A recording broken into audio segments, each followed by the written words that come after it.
Sebelumnya saya ucapkan selamat pagi. Perkenalkan, nama saya Niputu Amelia Perina dari jurusan Ilmu Administrasi Bisnis Fakultas Ilmu Sosial dan Ilmu Politik dengan NPM 2416051096 dengan dosen pengampu Muhammad Iqbal Harori, SAB, MSI. Di sini saya akan menyampaikan tentang materi yang telah diberikan oleh beliau dari pertemuan pertama hingga pertemuan terakhir. Pertemuan pertama yaitu membahas tentang kontrak perkuliahan dan pengenalan biodata dari Bapak Iqbal, serta beliau juga menyampaikan bahwa pada perkuliahan beliau akan lebih banyak dilakukannya diskusi.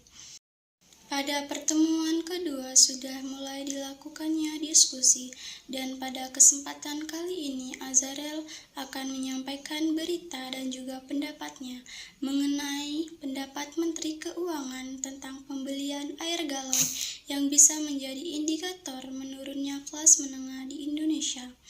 Akibat menurunnya kelas menengah di Indonesia yang pertama yaitu ketimpangan ekonomi, inflasi dan kenaikan harga, kebijakan ekonomi sosial dan pendidikan dan juga keterampilan ketidaksesuaian ekonomi. Dan Azarel menyampaikan solusi tentang hal ini. Yang pertama yaitu reformasi pajak dan juga redistribusi kekayaan. Yang kedua yaitu pengembangan inovasi dan investasi regional. Dan yang ketiga yaitu meningkatkan akses dan kualitas pendidikan. Keempat, peningkatan kesejahteraan sosial.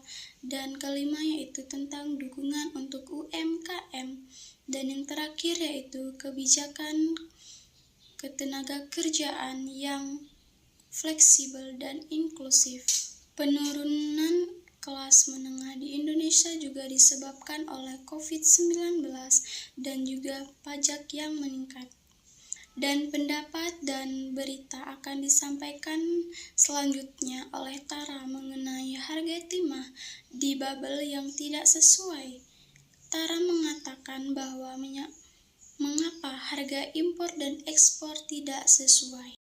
Baik, untuk pertemuan ketiga ini kosong karena beliau sedang ada tugas ke Bekasi, dan pada pertemuan selanjutnya yaitu pertemuan keempat juga kosong dan kelas ini digantikan oleh kirab karena Universitas Lampung sedang melaksanakan kirab. Dan juga beliau memberikan tugas kepada kami yaitu meresum buku ekonomi administrasi bisnis dari bab 1 sampai bab 5. Dan pada pertemuan kelima yaitu diberikan tugas yang sama yaitu meresum dan mengerjakan soal dari buku ekonomi administrasi bisnis dari bab 6 sampai bab 9 dan juga mengerjakan soal dari bab 6 sampai bab 9. Pada pertemuan ke-6 yaitu diskusi lagi, dan kali ini berita dan pendapat disampaikan oleh IAS mengenai Tupperware bangkrut. IAS menyampaikan bahwa kebangkrutan ini terjadi karena Tupperware kurang update dari segi bentuk dan juga kalah oleh bentuk Tupperware yang sudah lebih kekinian dan unik-unik. Namun Tupperware tetap mempertahankan bentuk Tupperware yang kurang menarik dan terlalu polos. Berita selanjutnya disampaikan oleh Elisha mengenai kenaikan harga pangan di Indonesia.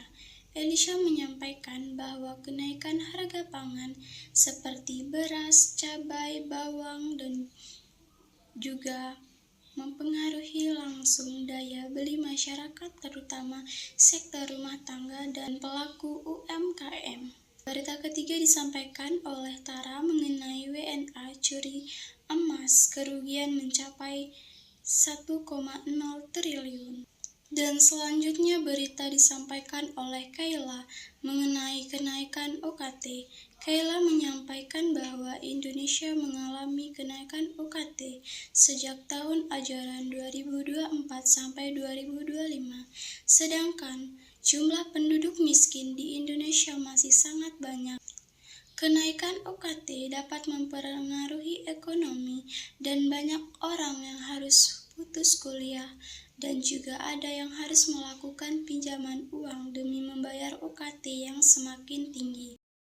Pertemuan 7 yaitu membahas tentang diskusi juga, berita dan pendapat disampaikan oleh Bunga tentang Mamprin yang menyebut bahwa penjualan batik di Republik Indonesia anjlok gara-gara Cina. Bunga menyampaikan bahwa harga batik Indonesia turun karena masyarakat Indonesia lebih memilih membeli batik dari Cina karena harga batik dari Cina tentunya lebih murah. Dan Pak Iqbal menambahkan bahwa menurunnya harga batik juga terjadi karena masyarakat Indonesia memberi produk atau batik dari luar negeri seperti Cina untuk mendapatkan harga murah. Padahal tanpa sadar hal tersebut membuat negara kita mengalami penurunan perekonomian. Lama-kelamaan perekonomian di Indonesia semakin berkurang karena tidak membeli produk lokal dan memilih membeli produk luar negeri yang perputaran uangnya tentunya terjadi di luar negeri, bukan di negara kita sendiri. Dan berita selanjutnya disampaikan oleh Kiki mengenai industri baja Cina hantui pasar domestik Republik Indonesia. Kiki menyampaikan bahwa hal ini dapat terjadi karena hal ini dapat menjadi malapetaka bagi pasar global, termasuk Indonesia, sebab pemasok baja berlebih di negeri tirai bambu ini tak diimbangi dengan sarapan optimal pasar domestik. Kondisi tersebut juga dicerminkan dari produksi baja Cina yang mengalami penyusut.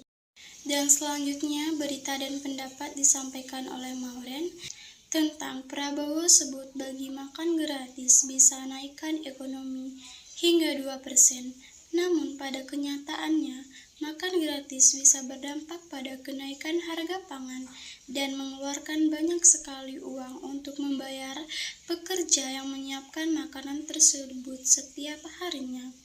Dan berita dan pendapat selanjutnya disampaikan oleh Norton tentang kenaikan harga BBM di Indonesia dari tanggal 2 Agustus 2024.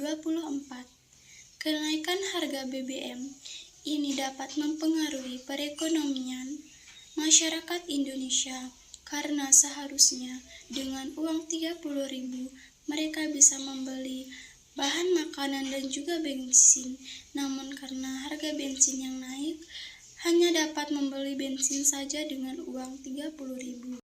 Baik, itulah semua materi yang saya dapatkan dari pertemuan pertama sampai pertemuan terakhir.